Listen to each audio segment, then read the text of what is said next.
नमस्कार साथियों, बोलिए सभी प्रेम से जय माता दी। जैसा कि हम सभी जानते हैं कि पूरे भारत में नवरात्रि का त्यौहार बेहद खास माना जाता है। नवरात्रि के 9 दिनों में माता के 9 रूपों की पूजा की जाती है। इस बार शारदीय नवरात्र की शुरुआत 15 अक्टूबर से होने जा रही है और समापन 24 अक्टूबर को होगा। हिंदू पंचांग के अनुसार अश्विन माह के शुक्ल पक्ष की प्रतिपदा तिथि से शुरू होती है। साथियों, नवरात्रि का समय बहुत ही विशेष होता है। शारदीय नवरात्रि से मन में उमंग और उल्लास की वृद्धि होती है। दुनिया में सारी शक्ति नारी या स्त्री स्वरूप के पास ही है, इसलिए नवरात्रि में देवी की उपासना की जाती है और देवी शक्ति का एक स्वरूप कहलाती है। नवरात्रि के 9 दिनों में देवी के अलग अलग स्वरूपों की पूजा की जाती है, जिसे नव दुर्गा का स्वरूप कहा जाता है। हर स्वरूप से विशेष तरह का आशीर्वाद और वरदान प्राप्त होता है। साथ ही साथ आपके ग्रहों की दिक्कतों का समापन भी होता है। इस बार शारदीय नवरात्रि 15 अक्टूबर से आरंभ होने जा रही है। इसका समापन 24 अक्टूबर को होगा और उसके बाद 10वें दिन दशहरा मनाया जाता है। आइए जानते हैं शारदीय नवरात्रि की तारीख और शुभ मुहूर्त। शारदीय नवरात्रि 15 अक्टूबर रविवार से शुरू होने जा रहा है। नवरात्रि की अष्टमी 22 अक्टूबर को और नवमी 23 अक्टूबर को मनाई जाएगी। 9 दिन के उत्सव का समापन 24 अक्टूबर दशहरे के दिन होगा। शारदीय नवरात्रि सबसे बड़ी नवरात्रि में से मानी जाती है। शारदीय नवरात्रि के पहले दिन घट स्थापना की जाती है, जिसका एक मुहूर्त होता है।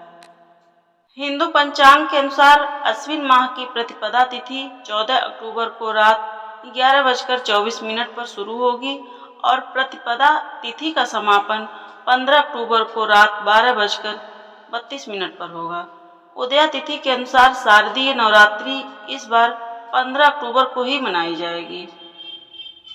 आइए जानते हैं कलश स्थापना का शुभ मुहूर्त क्या है। पंचांग के अनुसार शारदीय नवरात्रि की प्रतिपदा तिथि को अर्थात पहले दिन कलश स्थापना का शुभ मुहूर्त 15 अक्टूबर को सुबह 11:48 से दोपहर 12:36 तक रहेगा। ऐसे में कलश स्थापना के लिए शुभ मुहूर्त इस वर्ष 48 मिनट ही रहेगा।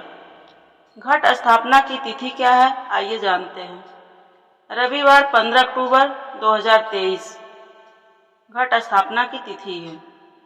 घट स्थापना का अभिजीत मुहूर्त क्या है? सुबह 11:48 से दोपहर 12:36 तक अभिजीत मुहूर्त है। शारदीय नवरात्रि 2023 की तिथियां क्या है, आइए जानते हैं। 15 अक्टूबर 2023 को मां शैलपुत्री पहला दिन प्रतिपदा तिथि। 16 अक्टूबर 2023 मां ब्रह्मचारिणी दूसरा दिन द्वितीया तिथि। 17 अक्टूबर 2023 मां चंद्रघंटा तीसरा दिन तृतीया तिथि।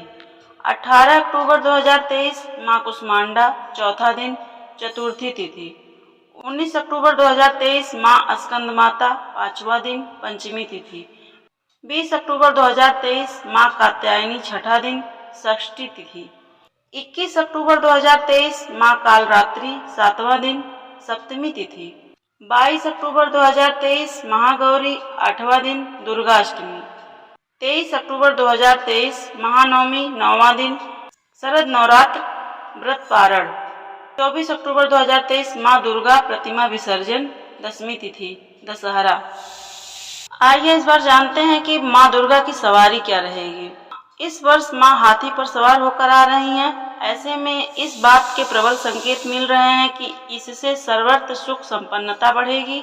इसके साथ ही देश भर में शांति के लिए किए जा रहे प्रयासों में सफलता मिलेगी, अर्थात पूरे देश के लिए यह नवरात्रि शुभ होने वाली है। घट स्थापना के लिए आवश्यक सामग्री क्या होती है, आइए जानते हैं। सप्तधान्य मतलब 7 तरह के अनाज, मिट्टी का एक बर्तन, मिट्टी कलश, गंगा जल अगर उपलब्ध नहीं हो तो सादा जल, पत्ता आम का या अशोक का, सुपारी, जटा वाला नारियल, अक्षत, लाल वस्त्र और पुष्प। शारदीय नवरात्रि में घट स्थापना की विधि क्या है, आइए समझते हैं। नवरात्रि के पहले दिन व्रती द्वारा व्रत का संकल्प लिया जाता है। इस दिन लोग अपने सामर्थ्य के अनुसार 2, 3 या पूरे 9 दिन का उपवास रखने का संकल्प लेते हैं। संकल्प लेने के बाद मिट्टी की वेदी में जौ बोया जाता है और इस वेदी को कलश पर स्थापित किया जाता है। हिंदू धर्म में किसी भी मांगलिक काम से पहले भगवान गणेश की पूजा का विधान बताया गया है और कलश को भगवान गणेश का स्वरूप माना जाता है, इसलिए इस परंपरा का निर्वाह किया जाता है। कलश को गंगा जल से साफ की गई जगह पर रख दें। इसके बाद देवी देवताओं का आवाहन करें। कलश में 7 तरह के अनाज, कुछ सिक्के और मिट्टी भी रखकर कलश को 5 तरह के पत्तों से सजा लें। इस कलश पर कुल देवी की तस्वीर स्थापित करें। दुर्गा सप्तशती का पाठ करें। इस दौरान अखंड ज्योति अवश्य प्रज्वलित करें। अंत में देवी माँ की आरती करें और प्रसाद को सभी लोगों में बांट दें। तो साथियों, यह रही शारदीय नवरात्रि की संपूर्ण जानकारी। आपको कैसी लगी? अगर अच्छी लगी तो हमारे चैनल को अवश्य सब्सक्राइब करें, लाइक करें और कमेंट में जय माता दी लिखना न भूलें। जय माता दी।